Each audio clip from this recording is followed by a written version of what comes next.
This is a Jewish family from the southern part of the Gondar region.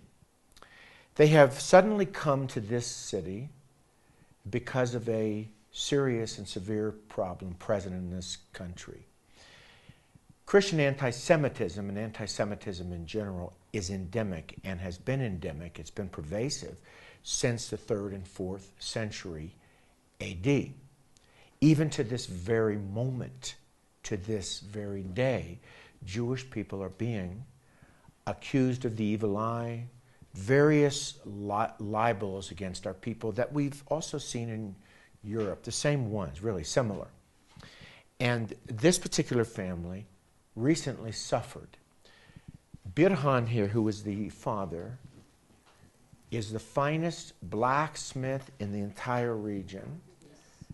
That particular trade is a Jewish trade because the Christians said that they could not own land and farm as the average person does. So they were forced into this trade.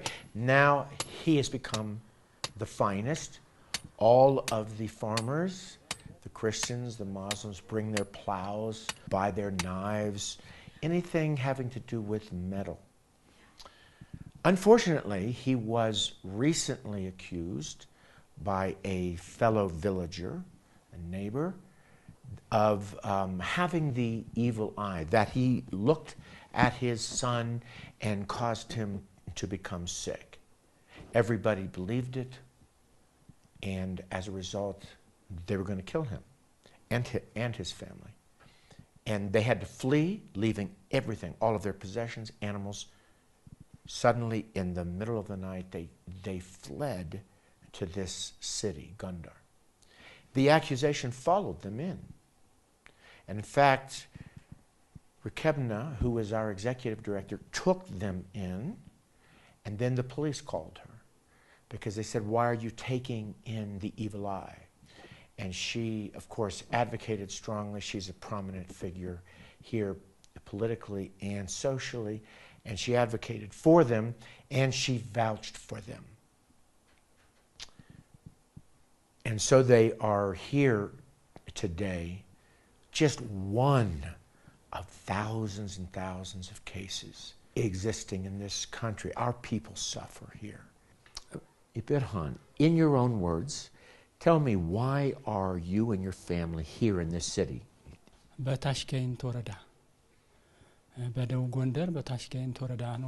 came from the South Gondar, Arbgavia Warada, and I have lived there throughout my life with all my family, working there and raising my children, building a house there and living a beautiful life and leading a wonderful life of my families there.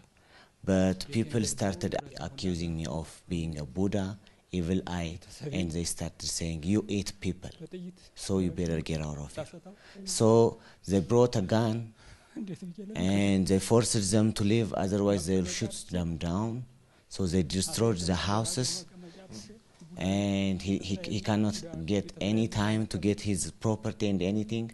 He came here and he said, "I'm always crying and begging God to save my life." They abandoned me.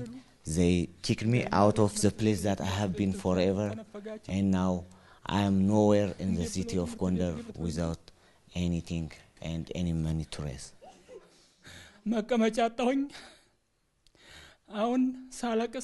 Thanks to Miss Rekebna, she arranged the escape route for me from there. It has to be a night time, in the dark time. We have escaped, 8 of us, 8 family members have escaped from that town. If it couldn't have been at night time, he's saying like I might lose my life and my whole family's life will be at stake. The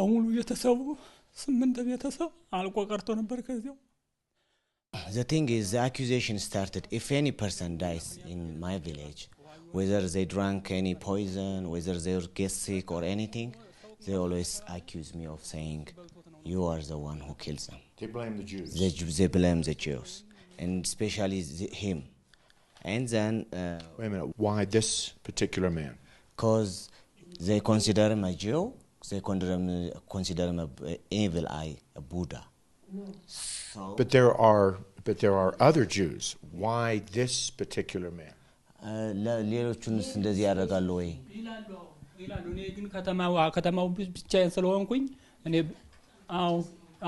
ብረት thing is it's related with his family. He is the only one who's doing this blacksmithing in the town, but in the village there are also his families, and they shoot down his cousin next to a church saying he's evil eye also. Then that thing came to him and they also tried to chase him there. So after he came to Gondar and stayed in Rakavna's house, they called each other from South Gondar to North Gondar and said, that guy, the evil eye, is here in town, so you better kick him out. So people started being against him also here, so they told the police took him and imprisoned them all. Then took him with the family. Yeah, with the all families, they were imprisoned. Then Rakavna have to go and make some adjustments with the officials and anything. You don't have any evidence, anything. So they went out. After they are released from the police station, people started to kick them, throw stones in them, and everything. So he cannot even get being a refugee in Rakavna's house.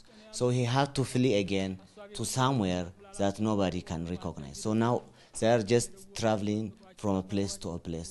They don't have a permanent residence. So this family really has no home. They are moving from place to place out of fear of violence, because the accusations are following them. And people actually believe the accusations that we as Jews have the evil eye. We can cause sickness and death just by looking at a person, that we can change our bodies into that of wild animals, hyenas, and we feed on the flesh of Christians. This is what people believe, even in the government, because they are taught this as children. Yeah. And so it grows up with them, and even if they are educated, they still believe it. This is why the Jews of Ethiopia must leave. A Jew is a Jew is a Jew. As far as the anti-Semites are concerned, they don't care what you believe. You can believe in Moses, you can believe in Yeshua, you can believe in Krishna. It doesn't matter. What is in your blood, that's all they care about. And if you are lineally a Jew, that's it. You are a target. And there is no reason, no fair, just reason why all of the Jews should not come home to Israel now. This is another example. They are accused and killed by someone. This is the woman who was killed? Yeah, she is killed on October 2014. The village was Nawari. I visited with Fasaha, the chairman of the Jewish community, National Jewish Community in Addis. We visited together with 6 bullet holes. Yeah, they killed her. So there is a big problem in Ethiopia. Still, they accused them, all Jewish, who are making clay, who are making blacksmiths, who are making weaving, like that. Always they accused them. If someone died by something, they said they killed the Buddha's people, like him. His brother is died. They selected him and shooting at him, they killed him. Before a year, his brother is died. So there is a big problem.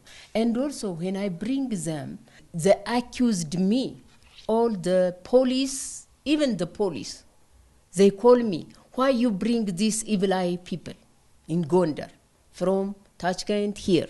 They call me, but I explain it, everything Then I become their advocate and they release out from the police station. So they are suffering. They were students, these all 5 children, they drop it because of, in order to survival, you know. So they are in critical problem here in Gondar. They don't have any income, they don't have house, they are homeless. There really isn't any solution for this family. The accusation of the Buddha and that they devour the flesh of Christians is following them everywhere. They are a moving target. There isn't any solution. You can see this goiter here. This is an iodine deficiency. She was going to come to a clinic of ours in their village, but they had to flee. Now we're going to treat her in Gondar, but this isn't a solution. They are just wandering around from place to place, trying not to get killed. Why? For being a Jew. Now, the only solution I can think of is that we have to make their case to the consulate of Israel now. They are in danger now. And I don't know how God will help us do this, but it's so severe that if we don't do it in another month, somebody could catch up to them and they could be killed. As it is, all of the children who were in school, there's no education for them now. They can't go into a school. They are going to be accused. There isn't any solution for them except to go home to Israel. Sumay and her family used to live in Tashkent, Warada, and there is this accusation of being a Buddha and everything to all her family, but she and her bigger brother was strong enough to just get educated, and her brother became a teacher, and she also is a teacher. Then they started having a job there. But at Tashkent, Warada, they just said, you cannot teach anymore, and they kicked him out. So he went to another Warada, Fogara Warada, to teach. And after he started teaching, when he was about to return to their family to ask them on how they are doing, there is a car accident and he died. Then the same thing happened to her. They kicked her out of the Tashkent Warada, saying you cannot teach because you are Buddha here. Even if you are educated, you cannot teach anymore. So she came to Gondar. The same thing happened here. She cannot get hired, so she started working on some stuffs. And she's just asking, I hate to be alive. Why did you create me? If there is anyone who wants to willing to help us and say, you are my people, this is the time for it. This is just one case that we are seeing in one family's case in Ethiopia. But all over the country, if you go to Bahardar, if you go to the Amhara region, the other part, there are people who are being chased by the society and discriminated and even threatened to their life. And if somebody died, always they are going to say, no, this is not a cause of disease or anything. Maybe the Buddhas are the one who did this. ከመስከረም ወዲህ ያለ ያው ይገደላሉ ተብለው ካንድ ቤት ዘግቼ ትምርት ማቋርጠው ነው ያሉ የነበር ያው when we were living in our village, things were smooth.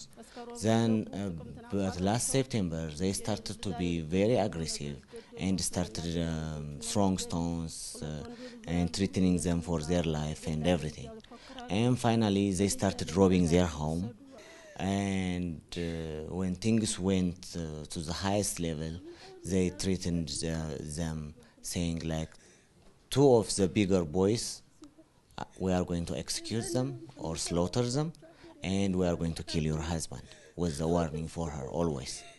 So she stayed home, and with the help of Miss Rakabna, the other family came to Gondar city.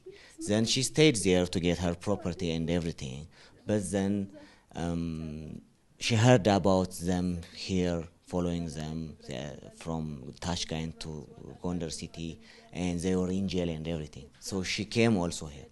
But she was very happy that she thought they escaped from that place and now they are safe in a city where their law is here, because it's a bigger city, laws can be exercised here and everything.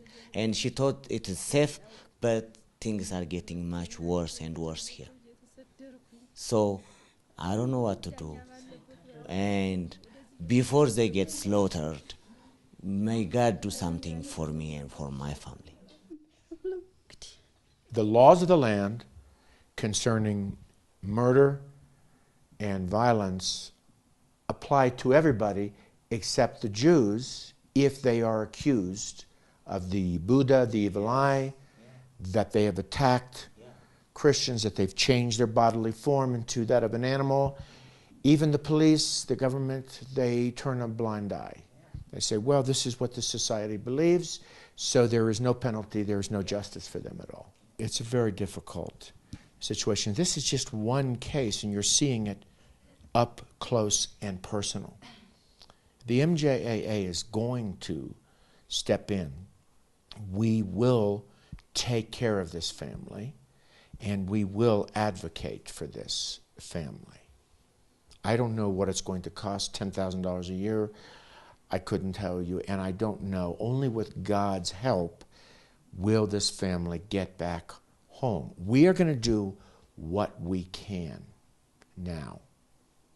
And we pray you will stand with us with your prayers and your support. We need your support. Talk is cheap. What are we doing for our people that is real? You can't be here. You can't work here, but you can send support and you can pray. We will do the work. Support us. Pray for us. Ethiopia,